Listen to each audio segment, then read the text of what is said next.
birokrasi, ada inefisiensi birokrat. Apa itu? Jumlah pejabatnya banyak. Jumlah Edi Mulyadi SHMM selaku Gubernur Jawa Barat.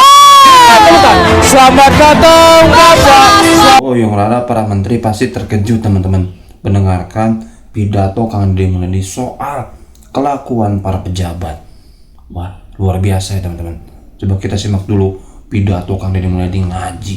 Firdy, saya tidak mungkin menyampaikan paparan yang seperti yang tadi sampaikan, tetapi saya ingin ngomong yang hal-hal yang realistis, yang itu akan menjadi harmonisasi dalam efektivitas pemerintahan agar tetap capai tujuan. Pemberantasan korupsi itu kan intinya bahwa negara harus memiliki kecukupan fiskal agar tujuan-tujuan pembangunan tercapai. Satu, layanan pendidikan harus meningkat. Dua, layanan kesehatan harus meningkat. Tiga, layanan infrastruktur harus meningkat. Yang keempat, layanan publik lainnya harus meningkat, termasuk layanan investasi. Saya selalu menyampaikan korupsi itu ada dua, saya bilang. Ada korupsi struktural yang melanggar pasal, diancam dengan pidana, didakwa dan dituntut. Karena itu merugikan negara. Tetapi juga ada korupsi kultural, artinya sesuatu yang dianggap legal tetapi sesungguhnya merugikan negara. Mana itu letaknya? Letaknya adalah negeri ini masih kuat inefisiensi. Inefisiensi bukan hanya yang dicontohkan oleh Pak Presiden, kita melakukan pembenahan terhadap seluruh struktur anggaran. Tetapi realitasnya pertama adalah bahwa efektivitas pembangunan akan berjalan apabila ada kesetaraan. Di mana letak kesetaraannya? Pertama, kita realistis saja. Hubungan percepatan pengelolaan anggaran yang diajukan oleh pemerintah daerah kepada DPR. Di mana problemnya? Problemnya adalah bahwa di DPR sendiri itu ada problem anggaran. Jujur, kita nggak usah lagi ngomong bahwa ini kita sudah cukup, ini tidak cukup, tidak. Setiap orang pasti ingin ada peningkatan kesejahteraan. Ini contoh yang harus segera dikoreksi. Anggota DPRD mengikuti perjalanan dinas keluar kota, keluar provinsi, tujuannya selain kunjungan kan ada benefit yang bisa dibawa pulang. Kita kalau jujur begitu. Hari ini benefit itu tipis, tapi tipis pun harus dijalankan. Inefisiensinya di mana, Pak Direktur? Yang harus ini segera dikerjakan dengan pemerintah adalah satu anggota DPR berangkat yang mendampinginya 7 orang. Sudah habis 7 tiket pesawat, 7 tiket kereta api, 7 kamar hotel. Dapatnya 500.000. Take home pay-nya itu. Bagaimana ini? KDPR itu beranggapan kok kita tidak setara dengan DPR RI misalnya. Provinsi Kabupaten. DPR RI itu jelas. Nah, sehingga di DPR RI ketika menjadi anggota DPR nggak usah lagi berpikir fokir, saya ngalamin, nggak usah lagi berpikir aspirasi, ngalamin, karena dari aspek yang kita terima tiap bulan saja sudah cukup. Nah, anggota DPRD provinsi dan kabupaten biaya politiknya sama dengan DPR RI. Tetapi ketika masuk itu kedudukan keuangannya menjadi jauh berbeda. Karena jauh berbeda, nyarinya itu harus dari perjalanan dinas. Tapi inefisiensi sehingga anggaran DPRD provinsi itu gede banget, tapi masuk ke kantong DPRD-nya kecil banget. Itu kan cerita klasiknya begini. Untuk itu, forum ini saya minta ke Pak Direktur Pencegahan di KPK segera dirumuskan agar kedudukan keuangan ini menjadi setara. Untuk apa? Maka akan ada penurunan anggaran DPR. Sudah turun anggarannya, tikumpe-nya menjadi besar, sehingga uangnya ini akan bermanfaat untuk percepatan pembangunan. Dibanding seperti sekarang, jadi bolak-balik cerita bahwa tidak boleh meminta fokir dalam bentuk arah yang bersifat kepentingan individual. Iya, di forum KPK, di pembahasan tetap ada. Nah, kan dilemanya adalah, kita jujur aja, dilema kepala daerah, diikutin nanti ikut celaka, nggak diikutin regulasi pemerintah macet. Kan ini harus diomongin terbuka, nggak boleh lagi kita pura-pura tidak butuh tapi butuh. Jangan pura-pura di depan orang lain baik banget, di belakang itu diajak ke belakang. Ini hal yang harus, untuk itu saya meminta bantuan jajaran pimpinan KPK agar kedudukan keuangan DPRD itu sudahlah, daripada tikumpenya diputrin dulu, nyewa hotel, nyewa pesawat, langsung saja honor-honor diberikan berdasarkan rapat-rapat di DPR, dari mulai rapat komisi, rapat badan musyawarah, rapat badan anggaran, rapat paripurna 1, 2, 3-nya, itu semua. Kalau sudah seperti ini, anggota DPRD setiap hari akan di kantor, karena kalau tidak ke kantor, tidak dapat tikumpai. Selesai, Pak. Setelah itu ekonominya berputar lokal di daerah itu, tidak lari keluar. Ini kan kasihan daerah-daerah yang dapetinnya dari PBB, parkir, pajak restoran, yang kecil-kecil dikumpulin, habis itu uang restoran yang dipungut dari restoran kecil dipakai makan di restoran berbintang di kota besar. Ini harus segera dibenahin kalau negeri ini ingin baik.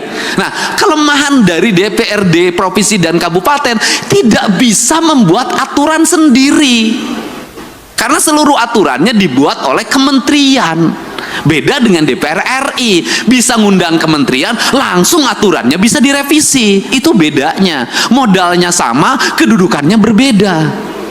Ini pertama. Yang kedua, di internal birokrasi ada inefisiensi birokrat. Apa itu? Jumlah pejabatnya banyak. Jumlah orang yang memiliki golongan 4B, 4C, 4D-nya itu banyak. Di provinsi, orang yang sudah punya jabatan itu nggak bisa kayak di kepolisian langsung menjadi perwira diparkirkan. Dia akan gugat ke PT UN, harus punya jabatan. Karena dia harus punya jabatan, walaupun merit system itu kan administrasi, merit system itu bekerja itu kan bukan pada wilayah angka, pada wilayah eksekusi. Nah, akhirnya di hampir semua pemerintah daerah itu memiliki struktur jabatan yang sangat banyak, memiliki jumlah penjabat yang sangat gemuk. Kemudian juga sistem pengelolaan birokrasinya, tunjangan terhadap pegawainya adalah tunjangan kinerja. Ini inefisiensi keuangan yang sangat luar biasa. Itu terambil dana untuk pembangunan, untuk itu sangat besar, hampir 60%. Dan yang paling utama adalah, hari ini kita harus tahu, semua orang bahagia lewat apa? Laporan administratif yang bersifat digital. Akhirnya tukin-tukin itu hanya ditukerin dengan foto, dengan video. Tukin dengan foto dan video yang tidak berbasis praktis dan kebutuhan publik itu memiliki dampak yang luas terhadap rendahnya layanan birokrasi. Nah, kalau bicara rendahnya layanan birokrasi, apa sih yang dituntut oleh masyarakat terhadap pejabat publik? Ceritanya itu tidak panjang mereka itu. Satu, mereka pasti bercerita pengen punya jalan yang baik. Dua, pasti pengen punya cerita, punya layanan kesehatan yang memadai. Semakin dipilih oleh rakyat, maka rakyat ingin selalu free. Free puskesmas, free rumah sakit, kemudian free sekolah, semua free. Seluruh free ini juga, mohon maaf, tidak berbanding terbalik dengan perilaku publik. Satu sisi negara mengeluarkan uang sedemikian besar untuk layanan publik, tapi publik juga tidak punya kesadaran untuk membangun postur dirinya. Saya berikan contoh, negara memberikan layanan terhadap layanan pendidikan free dari SD sampai SMA, terutama di sekolah pemerintah, free. Tetapi di sisi lain, anak-anak sekolah kita uang jajannya 25.000 sampai 30.000. Tidak berbanding terbalik antara apa? Peningkatan ekonomi rakyat dengan beban belanja pemerintah yang tinggi. Akhirnya beban pemerintah belanja yang tinggi, rakyatnya juga tidak berikan edukasi untuk melakukan efisiensi dalam hidupnya. Akibatnya laju pertumbuhan ekonominya rendah dan konsumtif. Nah, hari ini tuntutan negara itu hanya mengarah pada pejabat negara. Selalu katakan ganti pemerintah, ganti gubernur, ganti bupati. Kalau menurut saya, dalam analisis saya, rakyatnya juga harus diganti. Nggak bisa, Pak.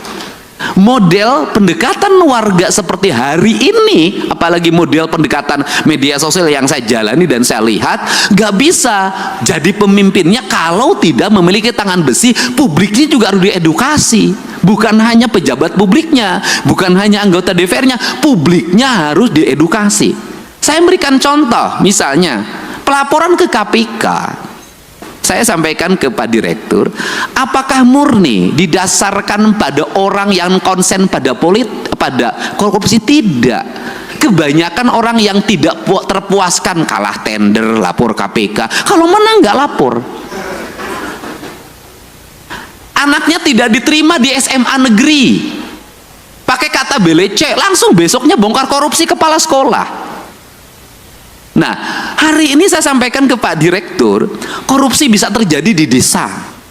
Kenapa?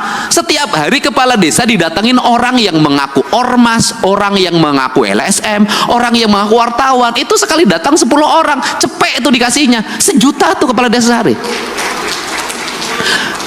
Kemudian di kabupaten, kalau bupati, wali kotanya nggak tahan, pasti banyak orang yang mengaku A, mengaku B, itu melakukan tekanan dan nyari salah. Kemudian setelah itu dia bergaining, dapat jatah di kerjasama A, kerjasama B, kerjasama C. Nah, ini yang jadi problem adalah Pak Direktur, gubernurnya punya daya tahan, misalnya para bupatinya punya daya tahan, tapi kepala SKPD-nya itu belum tentu punya daya tahan. Kenapa? Gubernur enak, SKPD-nya tinggi, Pak, jauh jaraknya ke masyarakat. Kalau bupati, wali kota itu dekat ke tetangganya, didatengin tiap hari, pusing, akhirnya dilayanin.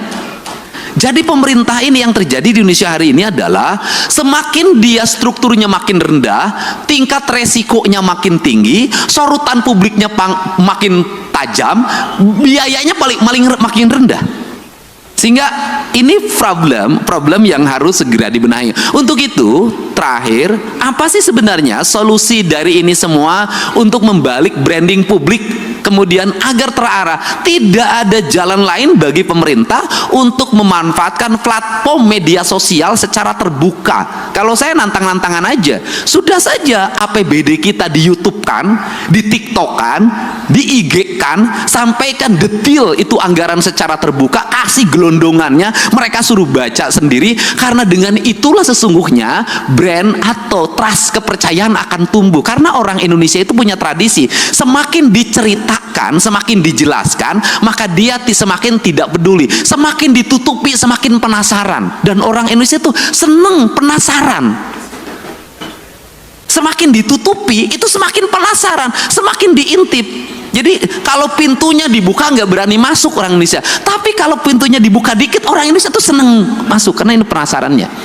Jadi itu, cuman yang terakhir dibalik itu semua juga bahwa seluruh keterbukaan harus diimbangi juga dengan tingkat kesejahteraan aparatur dengan baik di luar ASN. Justru menurut saya yang berat dihadapi itu adalah para politisi. Standarisasinya tidak ada, tuntutan publiknya kuat, resikonya tinggi. ASN itu ada standarnya, politisi itu nggak ada standarnya. Ini problem. Politisi itu nggak bisa membedakan mana gaji, mana operasional. Kenapa? Karena gaji dan tunjangannya adalah operasional. Itu problem. Nah, itu bagaimana solusinya, Pak Direktur? Solusinya begini saja menurut saya. daripada operasional digabungkan dianggap sebagai tunjangan bagi para pejabat negara, lebih baik dikasih float.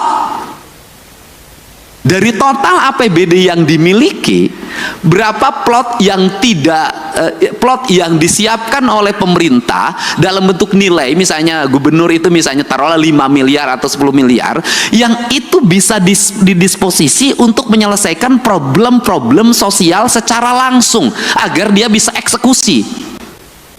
Kenapa? Kalau saya barangkali bisa turun eksekusi, wajar lah. Kenapa? Karena saya punya platform media sosial yang memiliki nilai.